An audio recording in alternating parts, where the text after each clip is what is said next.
Alors bonjour à tous, Jean Robin, journaliste, 453e vidéo réservée aux souscripteurs, à tous les souscripteurs. Donc pour avoir des précisions sur la souscription, vous allez dans la description de cette vidéo, vous cliquez sur Patreon et vous aurez accès aux 3 souscriptions que je propose. Ça commence à 3 € par mois. Alors je précise que cette vidéo restera réservée aux souscripteurs pendant 2 semaines, après quoi elle sera mise en public pour tous, vu son intérêt général. Puisque je vais parler des attentats du 11 septembre et me pencher sur les personnes qui les ont réellement commis. Donc je m'intéresse au 11 septembre quasiment depuis qu'il a eu lieu. J'ai rapidement compris que la thèse de Thierry Meyssan, promue par Thierry Ardisson sur le service public, n'était pas sérieuse. Je l'ai dénoncé dans mon livre « Ils ont tué la télé publique », paru en 2006, et Libération m'a alors qualifié d'anti-complotiste. Et ce, bien avant l'anticomplotisme, avant que l'anticomplotiste ne devienne une mode qui rapporte. J'ai débattu avec des partisans de l'Inside Job, comme on le dit, c'était sur Radio Courtoisie le 11 septembre 2009, le débat est toujours en ligne sur Dailymotion. J'ai fait une série de vidéos pour contredire les vidéos débiles de Bigard sur le 11 septembre, bref, j'ai mouillé le maillot. Pour autant, je n'ai jamais vraiment été satisfait par la thèse officielle. Or, il existe une autre hypothèse, dont certains responsables éminents de services de renseignement ont parlé, et certains intellectuels américains aussi, et pourtant, les médias français n'en ont jamais parlé. Il s'agit de la responsabilité de la Russie dans le 11 septembre. On nous dit qu'on est un pays vraiment anti-russe, ça devrait permettre de parler de cette hypothèse. Je vais donc analyser les 3 hypothèses, la thèse officielle du gouvernement américain, la thèse conspirationniste de Thierry Meyssan, et enfin l'hypothèse russe, que j'aimerais qu'on étudie sérieusement avant même de la balayer d'un revers de main. C'est pour ça que je mettrai cette vidéo en public d'ici 2 semaines. Donc je vais commencer par la thèse officielle qui explique que c'est Al-Qaïda qui a fait ces attentats par eux-mêmes. Donc je vais m'appuyer pour cela sur une conférence donnée le 15 septembre 2021 à Rock Valley College, une université américaine, qui a publié donc cette vidéo du professeur Wagner, dans lequel il fait le point sur cette thèse, après 18 ans passés à les étudier. Je cite, « L'histoire officielle est la suivante. 4 avions ont été détournés par 19 terroristes qui les ont dirigés vers le World Trade Center et le Pentagone. Les avions ont causé des dommages catastrophiques à ces bâtiments, provoquant leur effondrement en raison des dommages structurels et du poids des bâtiments. Le bâtiment 7 du World Trade Center s'est également effondré plus tard, dans la journée, en raison de dommages collatéraux et de l'expansion thermique. Le vol 93 s'est écrasé à Shanksville en Pennsylvanie, donc il y avait 4 avions détournés par 19 terroristes. Le premier avion a frappé la tour nord à 8h46 du matin, le deuxième avion a frappé la tour sud à 9h03, 15 minutes plus tard. Puis le Pentagone a été frappé environ une demi-heure plus tard. Vous pouvez donc imaginer que ce jour-là, il y avait beaucoup de nouvelles, nous étions constamment informés que quelque chose de nouveau s'était produit, et personne ne pouvait vraiment expliquer ce qui se passait. Et une demi-heure plus tard, nous avons reçu des rapports indiquant qu'un avion s'était écrasé dans une ferme, dans un champ, juste à l'extérieur de Shanksville en Pennsylvanie.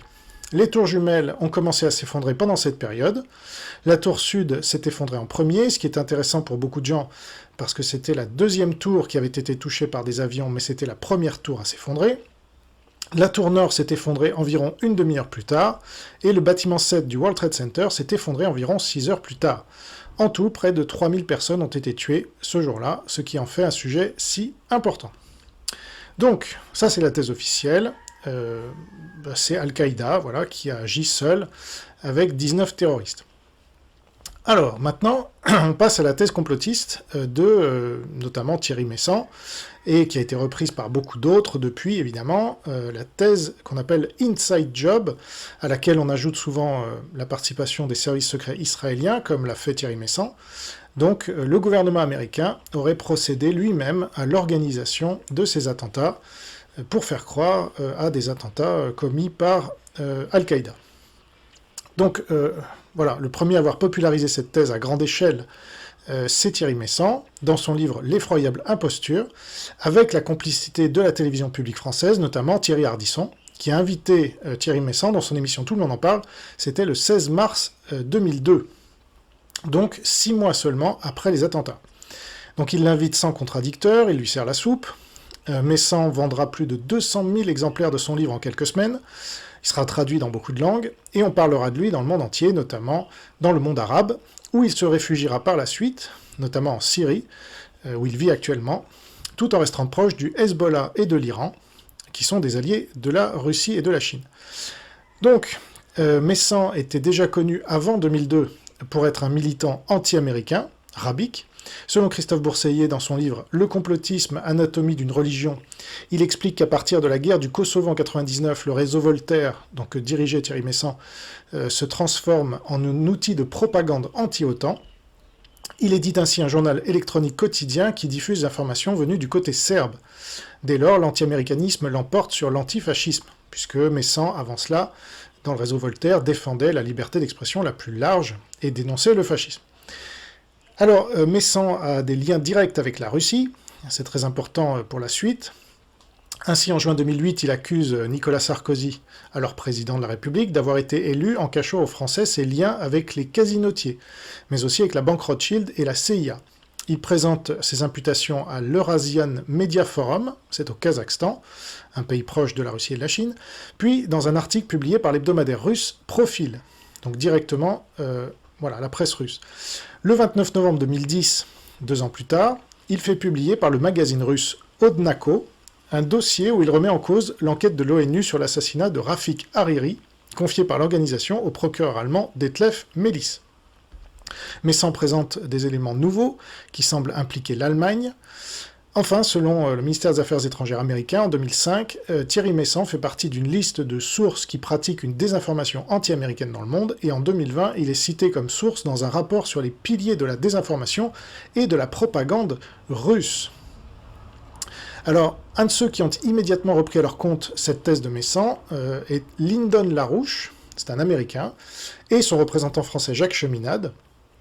Donc Cheminade, on connaît un peu mieux que LaRouche, plusieurs fois candidat à l'élection présidentielle. C'est un des soutiens sans faille en France à la Chine communiste. Il a félicité par exemple le Parti communiste chinois pour son centenaire le 1er juillet 2021, ce qui a été publié dans la presse d'État chinoise, qui a offert ainsi un rôle à Cheminade qu'il n'a clairement pas en France. Sur le site de son parti Solidarité et Progrès, on peut lire par exemple, à propos de Lyndon LaRouche, le 30 mai 2007, LaRouche sur la télé russe, l'Empire britannique est déterminé à lancer une guerre contre la Russie, la Chine et l'Inde. LaRouche donc est en effet proche du régime russe.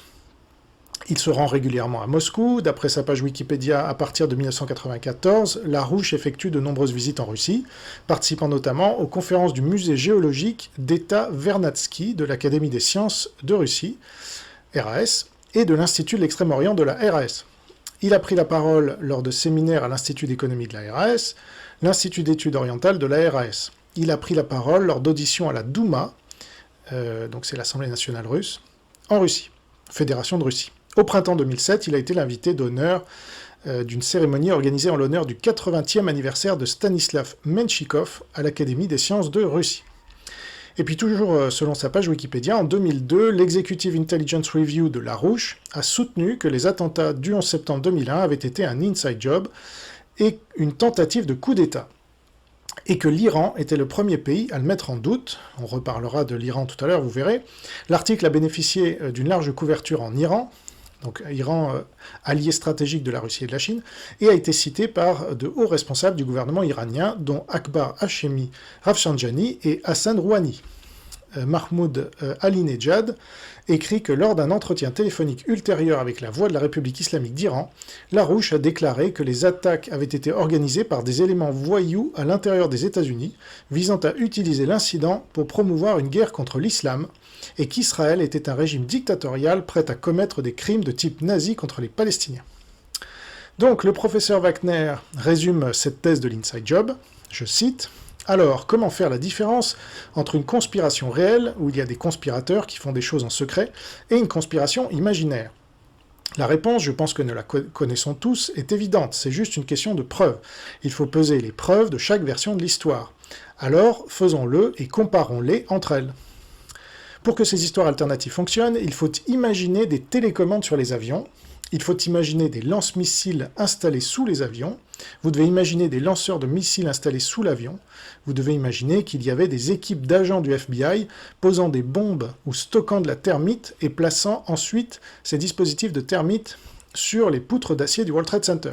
La thermite étant un explosif. Vous devez imaginer cela parce que personne ne le voit, personne n'a jamais dit avoir vu des agents du FBI entrer dans le World Trade Center avec des dispositifs de thermite et ou les avoir entendus les forer ou les souder sur les poutres d'acier. C'est une information manquante, vous devez l'imaginer. Vous devez imaginer des experts en démolition planifiant de faire tomber le bâtiment en planifiant leurs propres explosifs pour le faire tomber avec des explosifs ordinaires. Donc voilà, petite parenthèse, j'avais donc pour ce débat sur Radio Courtoisie le 11 septembre 2009, que vous pouvez réécouter sur Dailymotion, j'avais invité notamment un ingénieur spécialiste en démolition contrôlée, qui disait, bah non, c'est pas possible, c'était pas une démolition contrôlée. Voilà. Il avait en face de lui deux tenants de l'Inside Job. Et moi, j'étais du côté de l'ingénieur en démolition contrôlée. Alors, je reprends le professeur Wagner. Vous devez imaginer un missile tiré sur le Pentagone. Qui l'a tiré? D'où a-t-il été tiré? Qui sont les gens qui ont fait ça? Comment se fait-il que cette information soit manquante? Où sont les données? Où sont les données prouvant que Bush a planifié les attaques? Vous devez imaginer tout ça, parce que vous n'avez pas accès à l'esprit de Bush. Je n'y ai pas accès, vous n'y avez pas accès, donc vous ne savez pas. Alors voici toutes les différentes affirmations que les théoriciens de la conspiration ont faites au cours du temps ou au cours des 20 ans de mes recherches. Il y a peut-être d'autres parties que je n'ai pas encore recherchées, mais ce sont celles pour lesquelles j'ai fait des recherches. Alors, on est donc d'accord sur le fait que la thèse de l'Inside Job n'est pas sérieuse. Toutefois, pourquoi est-ce que l'hypothèse russe, bien plus sérieuse comme nous allons le voir, n'a-t-elle jamais été considérée par les médias, les politiques, ni les universitaires comme le professeur Wagner? Cette thèse nécessite que la partie extérieure de la thèse complotiste, à savoir qui aurait pu manipuler les Arabes qui ont commis ces attentats. Il n'a pas besoin d'imaginer les délires du genre de ceux que la thèse de l'Inside Job est obligée d'imaginer, comme cela a très bien été démontré. Alors avant de passer à la thèse russe, indiquons qu'il est avéré, depuis longtemps, que les soviétiques ont promu des théories du complot pour désigner les États-Unis et les Juifs comme les responsables d'un complot mondial pour asservir les peuples. Donc par exemple, dans une conférence le 18 mai 2005 au Centre communautaire de Paris, le politologue et historien des idées Pierre-André Taguieff donnait une conférence intitulée « La conspiration secrète pour dominer le monde ». En voici un extrait. Je dirais, ma thèse est simple. La grande vague de judéophobie d'extension planétaire aujourd'hui observable a pour moteur principal une vulgate anti-israélienne qui, élaborée par la propagande soviétique autant que par la propagande arabo-musulmane dans les années 50 et 60, s'est mondialisée à grande vitesse à la fin des années 60. Je n'avais pas suffisamment insisté dans mes travaux précédents sur l'importance du modelage soviétique de cette propagande. Mais c'est bien la propagande soviétique qui a contribué à diffuser en particulier la vision du complot sioniste mondial. Et ceci avec les moyens extraordinaires que cette propagande possédait dans les années 50 et 60, que n'avait pas la propagande arabe. Donc on oublie toujours cet épisode soviétique. Alors, passons à cette fameuse thèse russe, puisque vous n'avez peut-être jamais entendu parler. On verra par la suite comment ça se fait. Donc, en 18 ans de travaux, le professeur Wagner n'a jamais trouvé utile de creuser la piste russe. Donc ça, c'est intéressant.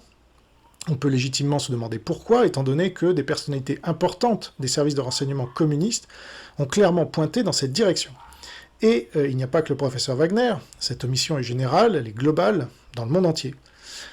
L'opposition entre la théorie du complot fausse de l'Inside Job et la thèse officielle, présentée par le gouvernement américain, a totalement éludé la troisième thèse, pourtant la plus probable d'après moi. Alors on pourrait se demander pourquoi le gouvernement américain n'a jamais parlé de cette thèse, mais pour le moment, je vais déjà vous la présenter, parce que, encore une fois, elle est à peu près inconnue de tous. Inconnue du grand public, jamais diffusée dans les médias, même pour la critiquer, aucun intellectuel pour la défendre, etc. Donc c'est là où on voit que, en plus, il n'y a pas de droite en France, parce que la droite aurait envisagé cette possibilité, comme des intellectuels de droite américains l'ont fait, et je vais en citer un certain nombre, comme J.R. Nyquist et d'autres. Alors, en 2003, Nima Zamar, qui est espionne du Mossad, publie un livre dans lequel elle témoigne, et elle prétend notamment que les Russes sont derrière les attentats du 11 septembre. Donc Thierry Ardisson, qui l'interviewe, qui est le même qui avait cautionné Thierry Meyssan et sa thèse délirante quelques mois plus tôt, cherche peut-être à se rattraper en mentionnant cette hypothèse russe derrière les attentats du 11 septembre, et en précisant bien que ça ressemble à du Thierry Meyssan. Donc voici l'extrait de Tout le monde en parle du 13 septembre 2003. Ardisson demande « Il y a un truc qui n'arrange pas la crédibilité de votre affaire, mais c'est peut-être vrai, ça fait un peu Thierry Meyssan. L'attentat du World Trade Center aurait été commis par les Russes. D'abord, vous dites que les Arabes sont incapables sur le plan technique de faire quelque chose d'aussi difficile. À part le GPS, le seul guidage pour tomber juste dans les tours, c'est le GLONASS, le guidage russe. » Alors Nima Zamar répond « Je rapporte une conversation que j'avais eue avec des camarades à ce sujet après le 11 septembre. On était tous très étonnés de cette histoire d'Al-Qaïda. D'abord, la façon de procéder n'est pas arabe. Se doubler précis sur des tours, détourner un avion et le jeter au pif sur une ville, oui.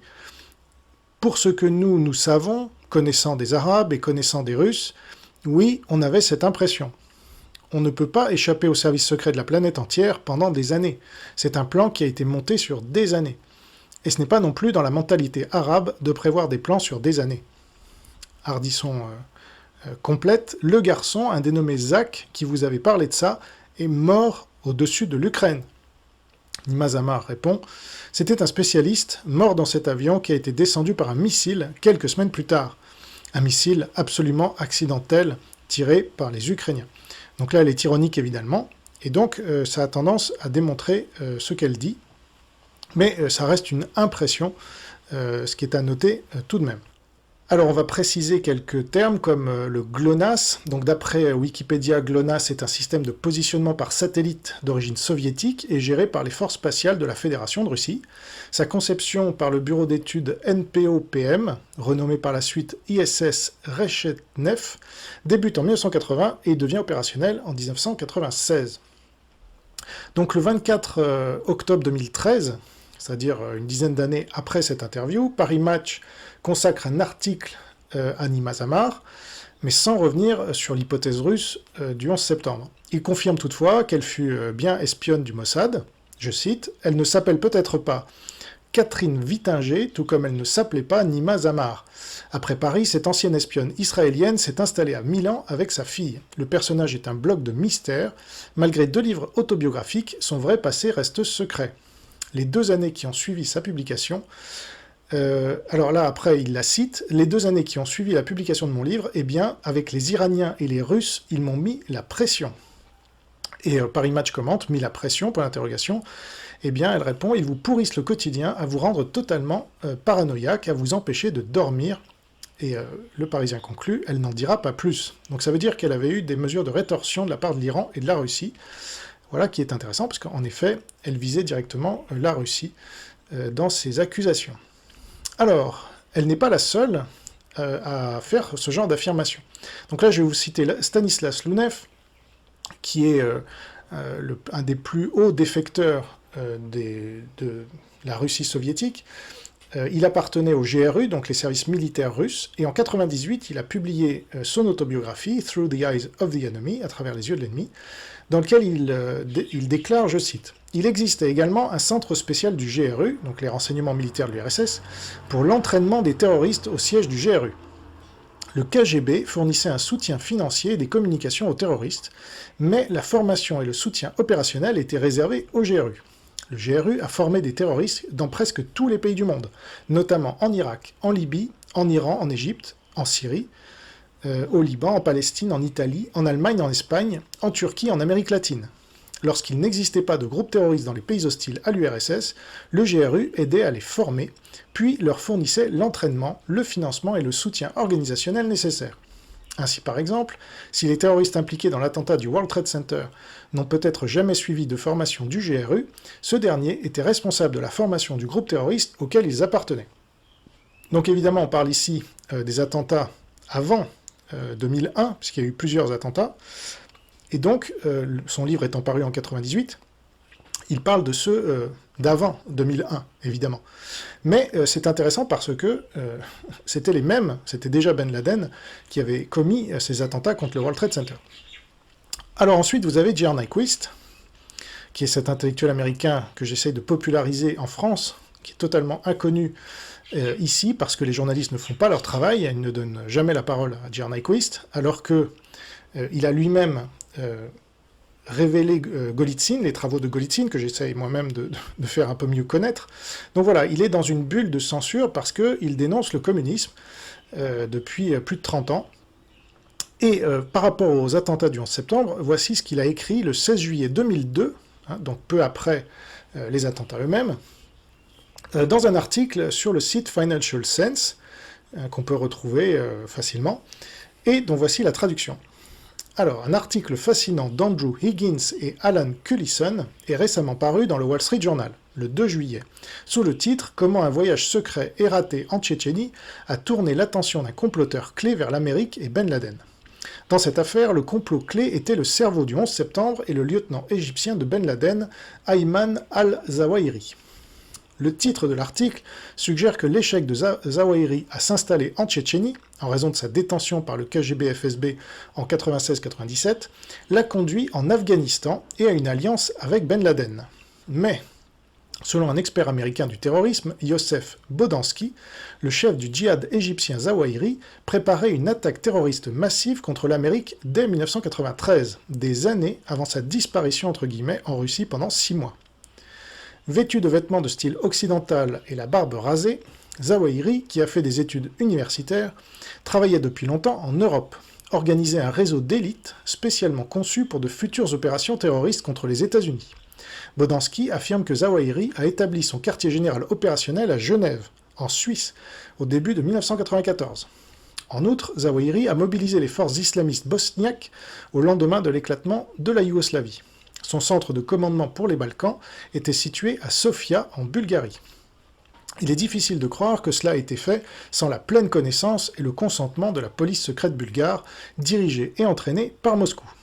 Il est également difficile de croire que le KGB-FSB a ensuite détenu Zawahiri pendant 6 mois sans savoir qui il était, comme l'affirment les auteurs du Wall Street Journal Higgins et Cullison.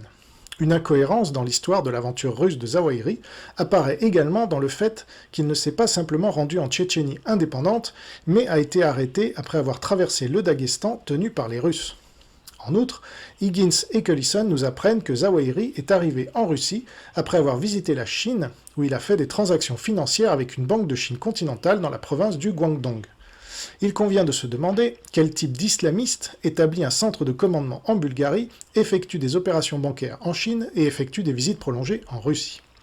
L'islam radical est depuis longtemps infiltré par les agents de Moscou, comme en témoigne le soutien apporté par l'Allemagne de l'Est et Cuba aux islamistes saoudiens qui ont attaqué la Grande Mosquée en 1979, ainsi que le rôle clandestin du KGB dans la provocation de la crise des otages iraniens sous l'administration Carter. Voir pour ça l'ouvrage de Bodansky intitulé « Ben Laden, The Man Who Declared War on America », page 9. Il est donc peu probable que les Russes n'aient pas identifié Zawahiri, puisqu'il était le plus important terroriste égyptien du mouvement islamiste. Ils savaient qu'ils avaient un arabe en détention. N'importe quel arabisant des services de renseignement russes serait capable de distinguer un Égyptien d'un pecno local. En outre, étant donné que Moscou soutenait secrètement les Serbes contre les Bosniaques en Yougoslavie, le Kremlin n'a pas pu manquer les activités de Zawahiri visant à organiser la résistance au gouvernement central yougoslave soutenu par Moscou. Mais les choses ne sont pas aussi simples dans les anciens pays communistes, entre guillemets anciens, comme la guerre de Tchétchénie, la guerre civile qui a suivi l'éclatement de la Yougoslavie a une préhistoire intéressante dans la littérature de la grande stratégie russe. Dans son livre de 1982, We Will Bury You, le transfuge communiste tchèque Jan Sežna a décrit en détail la stratégie à long terme de Moscou. En ce qui concerne la Yougoslavie, Sežna a écrit que Moscou avait l'intention d'exploiter la question des nationalités en infiltrant les dirigeants nationalistes, c'est-à-dire croates, serbes et bosniaques, et de pénétrer les divers mouvements d'opposition. Si la Yougoslavie tombait entre les mains d'un groupe pro-occidental, écrivait Sežna, les Russes essaieraient de morceler la Yougoslavie en États séparés. Il est fort probable que le soutien clandestin du Kremlin ait été acheminé à des agents doubles en Bosnie via Zawahiri en Bulgarie. Une telle incitation lierait Belgrade à Moscou, une fois pour toutes, tout en laissant en Bosnie une organisation de façade musulmane utile pour attaquer de futures cibles occidentales. Le contrôle des deux parties de la guerre civile yougoslave signifierait que le conflit dans les Balkans pourrait être utilisé pour obtenir les résultats souhaités par les stratèges de Moscou. L'objectif des soviétiques, écrit Sejna, était de détruire l'ordre économique établi de la Yougoslavie pour permettre à leurs propres agents d'émerger au sommet. Aussi alambiqué que cela puisse paraître, l'éclatement de la Yougoslavie a bien eu lieu comme le laissait entendre le témoignage de Sejna en 1982. À cet égard, nous sommes amenés à nous interroger sur le véritable rôle du cerveau du 11 septembre, Zawahiri, qui a non seulement agi contre la Yougoslavie en passant par l'ancienne Bulgarie communiste, mais qui s'est ensuite rendu en Chine communiste, puis en Russie, où il a été englouti pendant 6 mois avant d'émerger en mai 1997. Étant donné les voyages de Zawahiri en Russie et en Chine, étant donné le contexte complet du double jeu de la Russie en Tchétchénie, décrit dans la chronique de la semaine dernière, la guerre de Tchétchénie et les armes nucléaires de Ben Laden, nous devrions envisager la possibilité que la Chine et la Russie aient secrètement soutenu les terroristes qui ont attaqué l'Amérique le 11 septembre. Voilà. Alors, je continue un peu son papier parce qu'il est intéressant, mais là, il a dit l'essentiel. Higgins et Cullison rapportent que les Russes ont relâché Zawahiri, le lieutenant égyptien de Ben Laden, en lui rendant son argent, son matériel de communication et son ordinateur, dont les documents n'auraient pas été lus par la police secrète russe.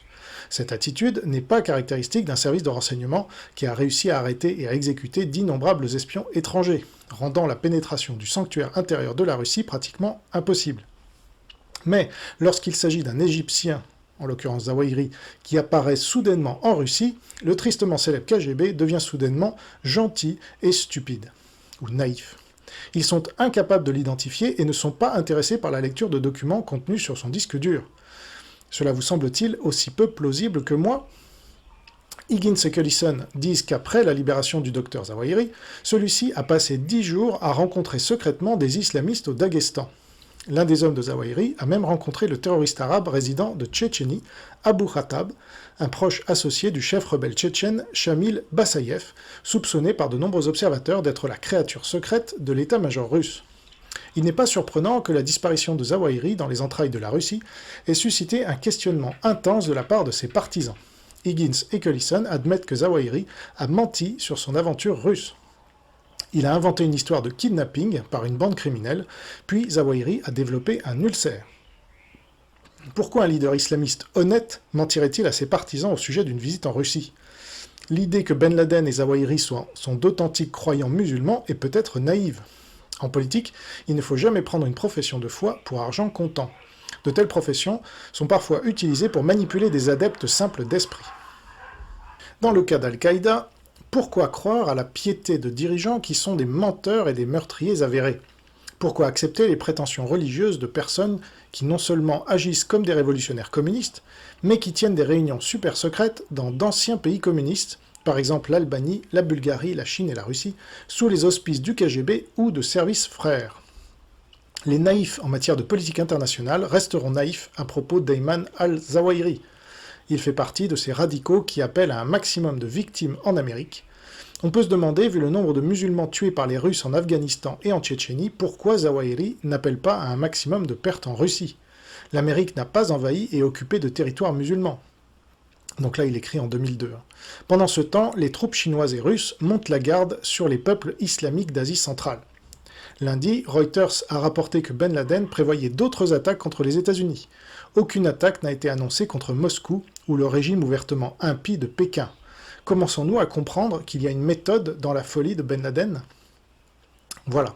Donc article très intéressant, jamais paru en français, c'est quand même incroyable. Et donc, à part GR Nyquist, vous avez Alexander Litvinenko, dont on commence à entendre parler en France, suite à la guerre en Ukraine. Les journalistes français se réveillent. Donc, le 31 mars 2020, le même GR Nyquist écrivit ceci sur son blog. Un ami journaliste en Pologne m'a envoyé la traduction d'un entretien avec Alexander Litvinenko, transfuge du FSB, anciennement KGB. Le témoignage a été donné par Litvinenko et publié par FACT, F-A-K-T, à la suite des attentats de Londres en 2005. Donc il commence par une note biographique. Pour ceux qui ne le connaissent pas, Alexander Litvinenko a servi dans les agences de contre-espionnage du KGB soviétique et après 1991 en tant qu'expert en contre-terrorisme dans l'état-major central du MBFSK-FSB, c'est-à-dire l'organisation succédant au KGB. En 1997, Litvinenko a servi dans l'un des départements les plus secrets du KGB russe, le département d'analyse des organisations criminelles.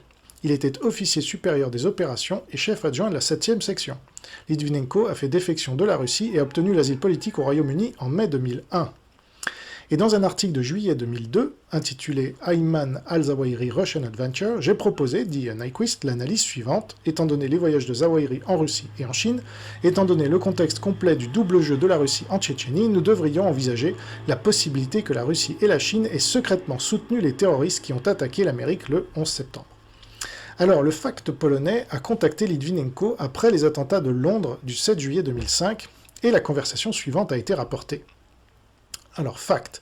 Alexander, qui, à votre avis, est à l'origine de cette attaque terroriste à Londres? Litvinenko. Vous savez, j'en ai déjà parlé et je vais le dire maintenant. Je ne connais qu'une seule organisation qui a fait du terrorisme le principal outil pour résoudre les problèmes politiques. Il s'agit des services spéciaux russes. Le KGB a été engagé dans le terrorisme pendant de nombreuses années, et le terrorisme de masse. Au département spécial du KGB, on formait des terroristes de pratiquement tous les pays du monde. Donc là, il confirme ce que disait Lounev. Ces cours duraient en règle générale un semestre. Des agents du KGB spécialement formés et préparés organisaient des meurtres et des explosions, notamment des explosions de pétroliers, le détournement d'avions de ligne, des frappes sur des organisations diplomatiques, étatiques et commerciales dans le monde entier.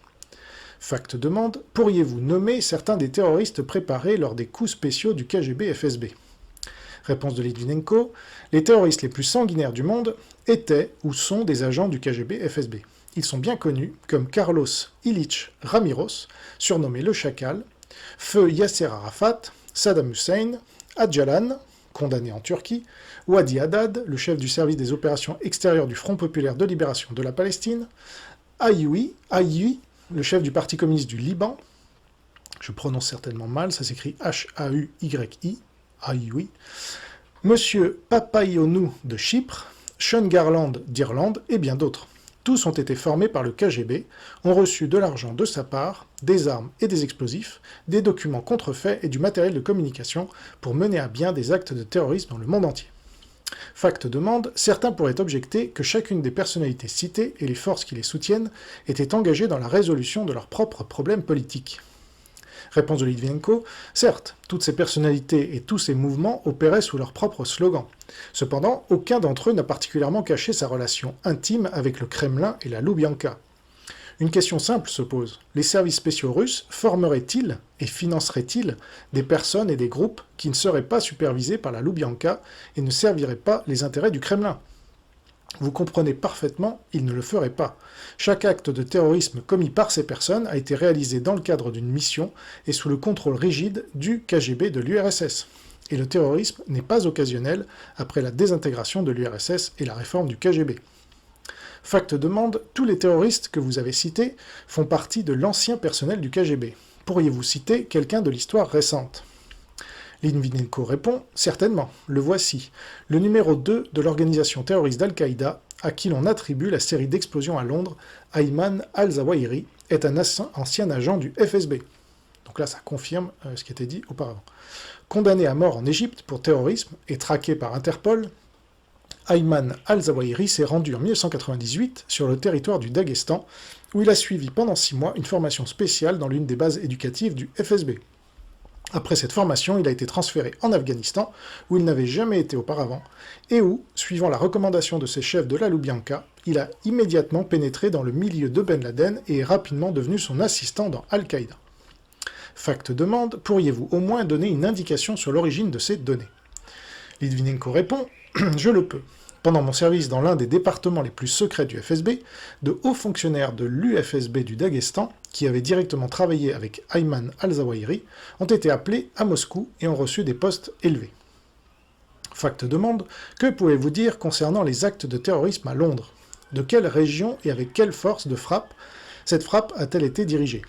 Réponse de Litvinenko, en réponse à cette question, je peux affirmer avec certitude que le centre du terrorisme mondial ne se trouve pas en Irak, en Iran, en Afghanistan ou en République tchétchène. L'infection terroriste se propage dans le monde entier depuis la place de la Loubianka et le cabinet du Kremlin. Et tant que les services spéciaux russes ne seront pas mis hors la loi, dispersés et condamnés, le terrorisme ne s'arrêtera jamais. Des bombes exploseront et du sang sera versé. Le terrorisme n'a pas de date d'expiration. Je tiens à répéter que tous les terroristes que j'ai nommés étaient soutenus par les chefs des services spéciaux soviétiques et russes, Yuri Andropov, Vladimir Poutine, Nikolai Patrouchev et d'autres. Ces personnes sont les principaux terroristes, et tant que nous ne les condamnerons pas, le terrorisme mondial continuera. Fin de l'interview. Alors, Djernequist écrit un post-script. Telle était l'interview de Fact avec l'ancien officier du FSB KGB Alexander Litvinenko. Il a été assassiné par les services spéciaux russes l'année suivant cette interview. Ils l'ont tué avec une dose hautement radioactive de polonium-210. En rapport avec le témoignage de Litvinenko, en novembre 1998, j'ai demandé à un ancien responsable des services de renseignement russes comment Moscou pourrait réussir à lancer une attaque nucléaire surprise contre les États-Unis sans subir de représailles dévastatrices. Il m'a répondu sans hésiter, si vous entendez un jour que des terroristes arabes ont attaqué une ville américaine avec des armes nucléaires, ne les croyez pas. L'attaque, a-t-il dit, viendrait de la Russie. Une telle attaque provoquerait une panique économique, un effondrement du marché et un inévitable chaos social pendant la phase de suivi des mesures actives de l'opération. À ce sujet, je me souviens du commentaire récent de San Rexing sur le discours secret du général Chi Hao-chan à des cadres de haut niveau concernant les projets de la Chine de tuer 100 à 200 millions d'Américains avec une arme biologique. Incapables de croire en l'existence d'une telle méchanceté, les gens préfèrent penser que le discours de guerre ne peut pas être vrai ou qu'il ne faut pas y croire. Je terminerai ce commentaire par une citation du texte de Viktor Suvorov, Spetsnaz. Je cite, « Les opérations terroristes et de sabotage à grande échelle, qui précèdent la Troisième Guerre mondiale, sont connues officiellement au sein du GRU sous le nom de période préparatoire et officieusement sous le nom d'ouverture. L'ouverture est une série de petites et grandes opérations dont le but est, avant le début des opérations militaires réelles, d'affaiblir le moral de l'ennemi, de créer une atmosphère de suspicion, de peur et d'incertitude, et de détourner l'attention des armées et des forces de police de l'ennemi vers un grand nombre de cibles différentes, chacune d'entre elles pouvant être l'objet de la prochaine attaque. L'ouverture est réalisée par des agents des services secrets des pays satellites soviétiques et par des mercenaires recrutés par des intermédiaires. La principale méthode employée à ce stade est la terreur grise, c'est-à-dire une sorte de terreur qui n'est pas menée au nom de l'Union soviétique. À ce stade, les services secrets soviétiques ne laissent pas leur carte de visite ni celle des autres. La terreur est menée au nom de groupes extrémistes déjà existants qui ne sont liés en aucune façon à l'Union soviétique ou au nom d'organisations fictives. Et là, on pourrait faire le lien avec le passeport de Mohamed Atta qu'on avait retrouvé intact, même si voilà, on voulait bien savoir qui était là. Même si ça peut être le hasard aussi qu'on ait retrouvé ce passeport dans les décombres. Voilà. Alors, parmi les autres responsables des services de renseignement qui ont cette version, vous avez Ion Mihai Pacepa, qui est le transfuge le plus haut placé de l'ancien bloc soviétique, un général 2 étoiles, ancien chef du renseignement roumain sous Ceausescu, qui affirme lui aussi que le KGB a tué le dissident Alexandre Litvinenko, précisément parce qu'il avait révélé comment les services de renseignement soviétiques avaient engendré le terrorisme islamique et même formé le chef d'Al-Qaïda, Ayman al-Zawahiri. Le 24 août 2006, Pacepa écrit dans le National Review Online, je cite, « En 1972, le Kremlin a décidé de retourner l'ensemble du monde islamique contre Israël et les États-Unis. Comme le président du KGB, Yuri Andropov, me l'a dit, à moi, Pacepa, un milliard d'adversaires pourrait infliger des dommages bien plus importants à l'Amérique que quelques millions. Nous devions inculquer au monde islamique une haine des juifs digne des nazis et transformer cette arme des émotions en un bain de sang terroriste contre Israël et son principal soutien, les États-Unis. » Donc là, ça rejoint ce que disait Taguieff. Leur tâche consistait à exporter une haine enragée et démente pour le sionisme américain en manipulant la répulsion ancestrale pour les juifs ressentie par les populations de cette partie du monde. Au milieu des années 70, nous avons également commencé à arroser le monde islamique d'une traduction arabe des protocoles des sages de Sion, un faux russe tsariste qui avait été utilisé par Hitler comme fondement de sa philosophie antisémite. Nous avons également diffusé en arabe un documentaire, entre guillemets, fabriqué par le KGB, alléguant qu'Israël et son principal soutien, les États-Unis, étaient des pays sionistes voués à convertir le monde islamique en une colonie juive. Ensuite, alors c'est vrai qu'il ne parle pas directement du 11 septembre, mais bon, on peut comprendre quand même les influences, ce dont on ne vous parle quasiment jamais dans les médias français. parce que tout ça se passe dans un contexte, évidemment. Alors ensuite, vous avez le livre Red Jihad, dont j'ai parlé en une vidéo entière pour mes souscripteurs. Là, je vais vous en citer quelques exemples. Donc dans ce livre, Cliff Kincaid revient sur l'alliance naturelle entre islam et communisme, et écrit « Beaucoup pensaient que le communisme international était mort, alors qu'on lui a substitué un nouvel ennemi, l'islam mondial. Mais malgré ses aspects violents et les versets violents du livre saint de l'islam, le Coran, l'islam dans son ensemble n'est pas l'ennemi. L'islam est un ennemi, entre guillemets, uniquement dans le sens où il a été détourné par les communistes, principalement de la variété soviétique russe, pour être utilisé contre les États-Unis. Nos décideurs politiques et nos médias se sont appuyés sur des hypothèses erronées quant à la nature du communisme et de l'islam. Puisque le communisme est un athéisme et que l'islam est une religion, ils sont partis du principe que les deux ne pouvaient pas se mélanger. Ils pensent que le communisme est opposé à l'islam. L'ancien officier du KGB Konstantin Preobrazhensky a déclaré, je cite, « Les communistes ont considéré l'islam comme leur allié dès le début, car au début du XXe siècle, l'islam était la religion du peuple opprimé. Le soutien à l'islam était considéré comme une partie de l'anticolonialisme russe. Il est très significatif que Vladimir Lénine, en décembre 1917, ait adressé son deuxième message, délivré juste après son arrivée au pouvoir, aux musulmans opprimés de Russie et de l'Est. Il considérait donc les musulmans comme un réservoir de personnes pour la révolution communiste mondiale. » L'écrivain et chercheur Christian Gomez a retracé les racines de l'État islamique jusqu'au parti du renouveau islamique créé par le KGB pendant les derniers jours de l'ancienne Union soviétique. Plus récemment, un transfuge du successeur du KGB, le FSB, a confirmé le rôle de la Russie dans la création de l'État islamique en recrutant d'anciens membres des services de sécurité de Saddam Hussein. Voici des extraits de l'article. Pouvez-vous citer des agents russes dans les structures musulmanes, donner les noms de personnes qui reçoivent de l'argent pour déstabiliser la situation de temps en temps? Réponse, un fils et 2 neveux du chef de la sécurité du Hezbollah. Ils vivaient autrefois à Moscou, maintenant ils résident en Europe, et c'est par leur intermédiaire que le SVR, c'est-à-dire la branche externe du KGB-FSB, gère la cellule arabo-libanaise. TSN a découvert qu'il s'agissait de parents d'Abdul Hadi Ahmadi, qui dirige l'unité de contre-espionnage du Hezbollah. À propos, depuis 2006, Moscou ne considère plus ce groupe comme une organisation terroriste. Yevgeny prétend que Moscou participe activement à des groupes explicitement terroristes contre lesquels la Russie est censée faire la guerre, à savoir l'État islamique. Peut-on affirmer que la Russie et les services spéciaux russes sont impliqués dans la création de l'État islamique? Réponse, en partie. Comme c'est le cas avec les attentats de Paris, ils en ont été virtuellement les complices. Après la scission de l'organisation terroriste Al-Qaïda, d'anciens officiers de l'armée irakienne et des membres du parti Ba'ath arabe socialiste ont commencé à créer l'État islamique. Tous étaient diplômés d'établissements d'enseignement basés à Moscou. Voilà, fin de citation. L'ancien officier du FSB a déclaré au journaliste ukrainien Andriy Tsaplienko que les services spéciaux russes pensaient que si une organisation terroriste était créée comme alternative à Al-Qaïda et qu'elle créait des problèmes pour les États-Unis, comme le Donbass le fait aujourd'hui pour l'Ukraine, ce serait plutôt bien. Le Donbass est le nom de la région d'Ukraine qui a servi de zone de transit aux terroristes russes, organisés par le FSB pour s'emparer de territoires et saper le gouvernement central ukrainien. L'Iran ne peut être considéré isolément, en dehors de la Russie. En effet, l'Iran est considéré comme faisant partie d'une alliance stratégique avec la Russie. En fait, l'ayatollah iranien, Ali Khamenei, est formé par le KGB, ayant été éduqué à l'université Patrice Lumumba du KGB à Moscou. Cela signifie qu'il est sous influence russe, voire un agent. Le 12 janvier 2016, une attaque terroriste de l'État islamique a tué 10 personnes en Turquie. Peu de temps après, 3 terroristes russes liés à l'État islamique ont été arrêtés en Turquie. Le gouvernement russe les a appelés citoyens. Il était significatif que les terroristes ne quittaient pas la Russie pour suivre un entraînement terroriste et revenir en Russie pour attaquer le régime de Poutine. Au contraire, les milliers de musulmans qui quittent la Russie visent des pays comme la France, les États-Unis et la Turquie.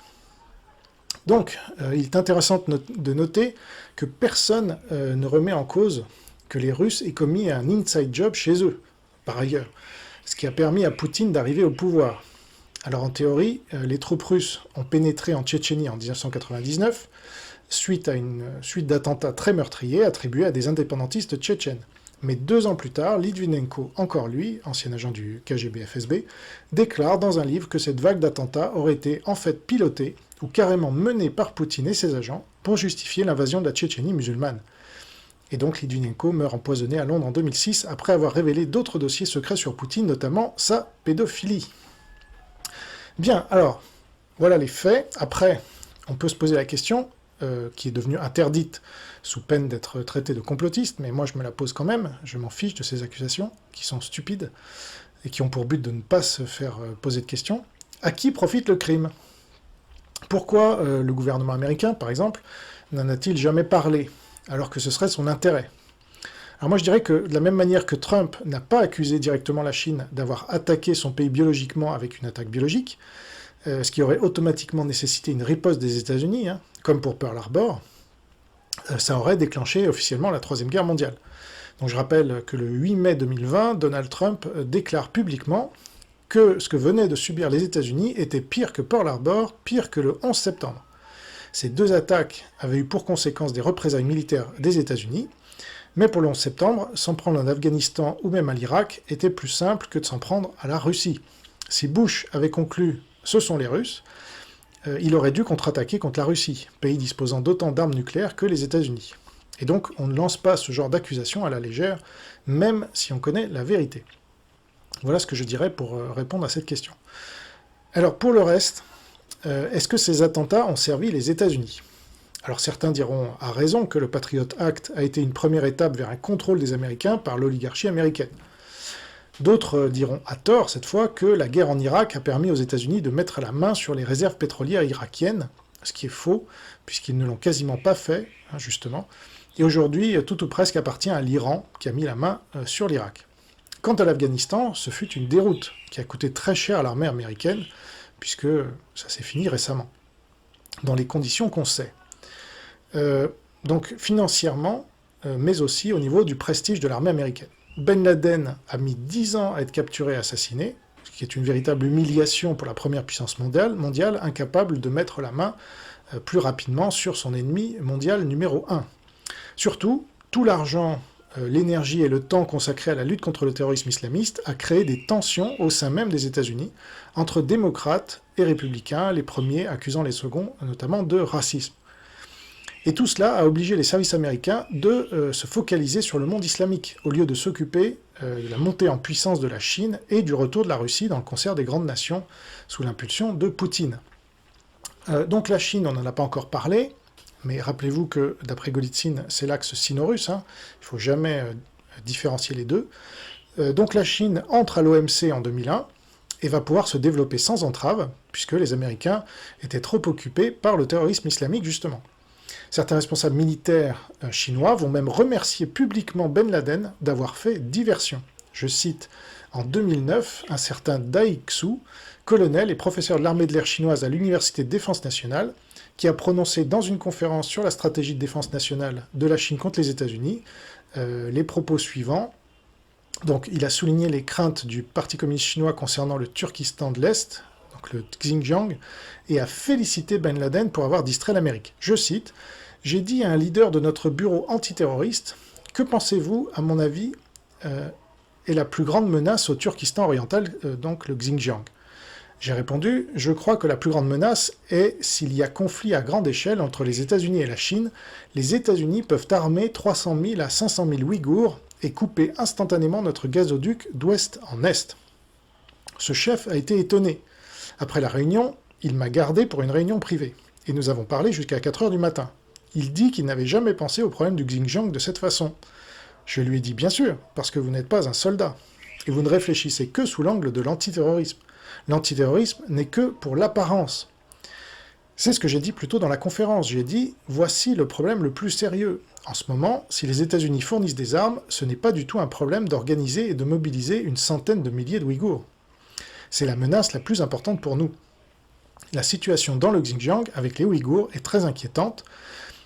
D'un certain point de vue, je dirais qu'Oussama Ben Laden a fait gagner 8 ans à la Chine avec ce qu'il a fait contre les États-Unis en 2001.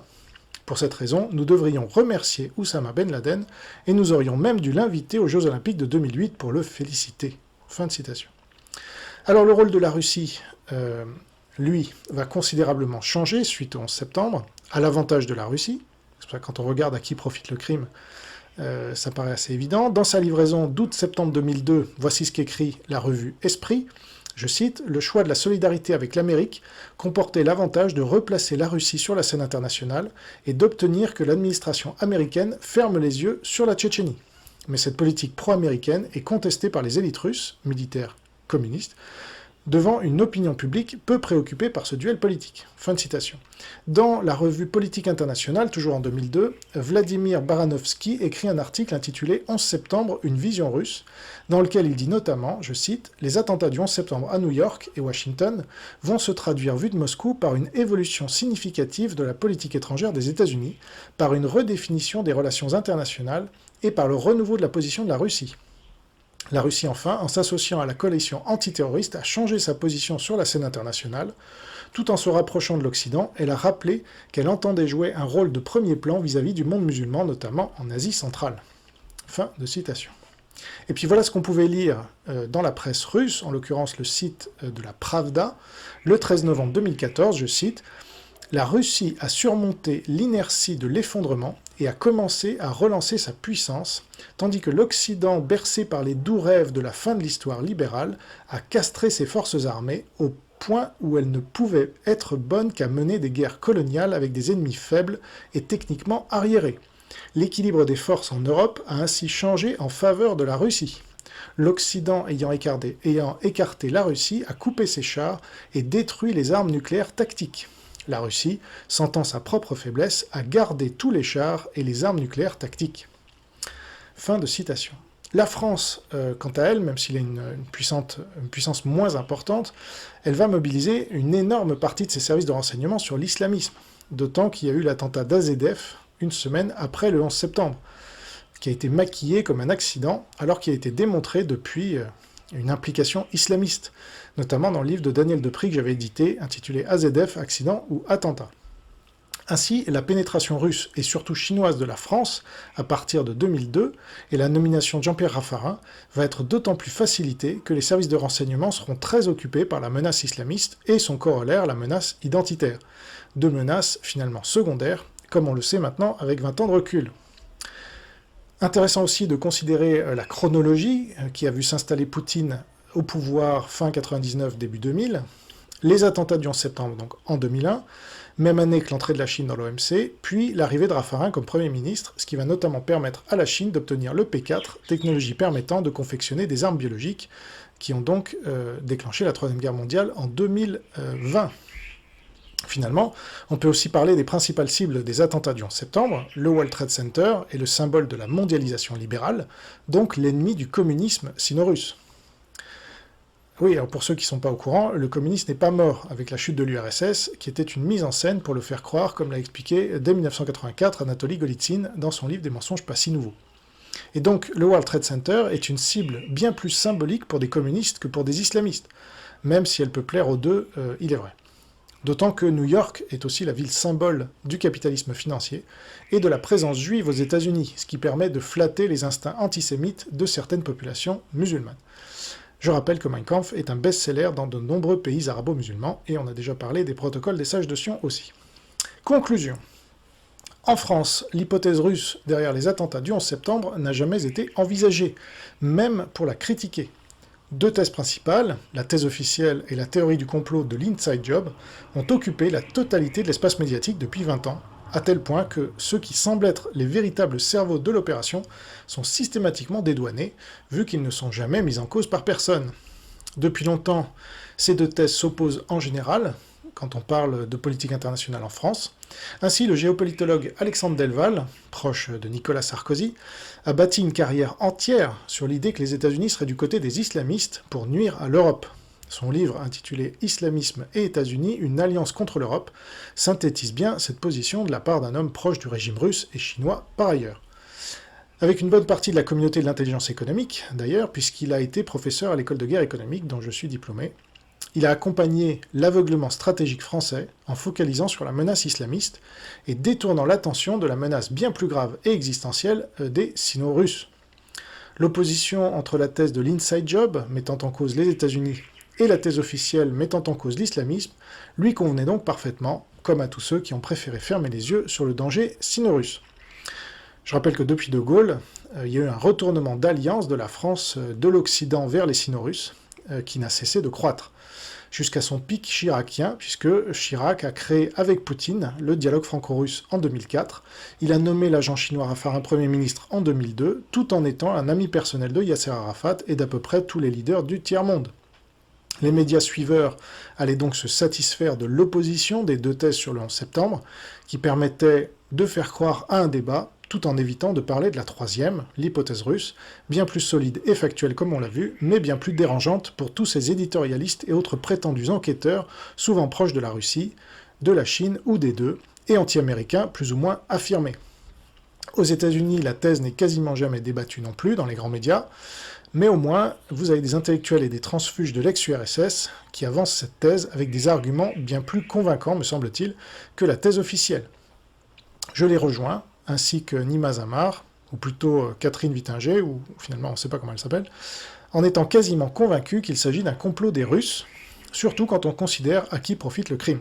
Comme la thèse de Golitsyn, qui n'est pas du tout débattue en France, malgré toutes les preuves apportées à son appui, la responsabilité russe dans les attentats du 11 septembre mérite toute notre attention, et le simple fait que personne n'en parle, c'est pas tout le monde en parle, c'est personne n'en parle, malgré des preuves accablantes et des témoignages concordants, prouve un manque total de professionnalisme et un biais idéologique complet des médias et des intellectuels de notre pays, ce qui n'est pas une nouveauté, nous en conviendrons. Merci pour votre attention, portez-vous bien, gardez la foi, vive le Christ Sauveur et une nouvelle